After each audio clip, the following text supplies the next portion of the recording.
हम प्रमिला देवी साथ में रिंकू झा अहाँ सबके सोहर सुना रहल छी। जैसे कि ओ सब मूड़न जनउ एहि सबमे गायल जाइ छै। छठियार बच्चा जन्म लेलक ओहि सबमे गेलक सोहर, से अहाँके हम सोहर सुना रहल छी। आजू मोरा राम जी जनम लेलै, ईश्वर दहीन भेलै रे।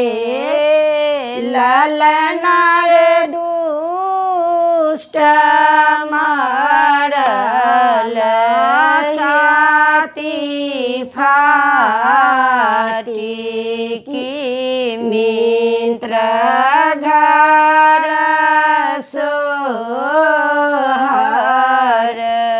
रे।